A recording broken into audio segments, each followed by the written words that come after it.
probably heard of WikiLeaks by now, but let's peel back the layers on how WikiLeaks works. After its launch in 2006, WikiLeaks quickly became the center for leaked information online. A site that's run on donations, WikiLeaks only has a handful of full-time staff who review and post documents and videos.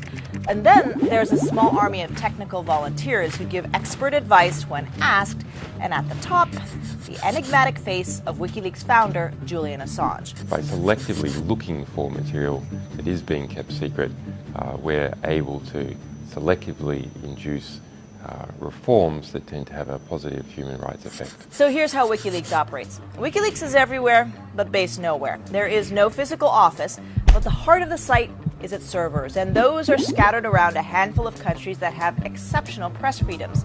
It's a measure WikiLeaks has adopted to mitigate attacks and avoid shutdowns, essentially not having all of its eggs in one basket. And WikiLeaks has a big target on its back after some of its stories became major news events.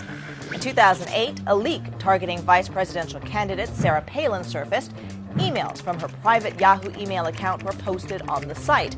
Their contents prompting critics to allege that account was a way for her to avoid U.S. public record laws while governor of Alaska. ClimateGate hit worldwide in 2009 after WikiLeaks posted the contents of leaked internal emails from the Climate Research Unit of an English university.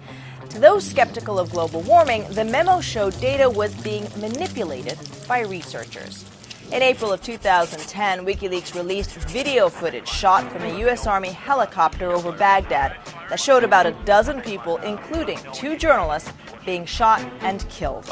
Then came thousands of war logs, field reports on the wars in Iraq and Afghanistan, and in late 2010, WikiLeaks began to release some of more than 250,000 U.S. diplomatic cables it obtained, documents that showed the inner workings of diplomacy. Reaction is mixed, to say the least. Some, like Congressman Ron Paul, argue free society should know the truth, and WikiLeaks aids in that. But critics, like U.S. Secretary of State Hillary Clinton, argue the opposite, saying it could cripple diplomatic efforts and put lives at risk.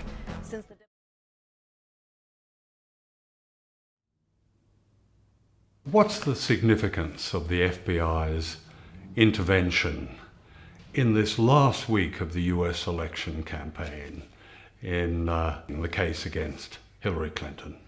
If you look at the history of the FBI, it has become effectively America's political police. And the FBI demonstrated with taking down the former head of the CIA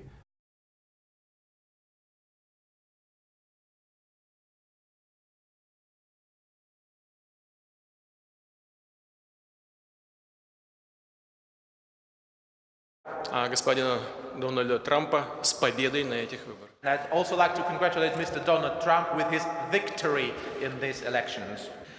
We have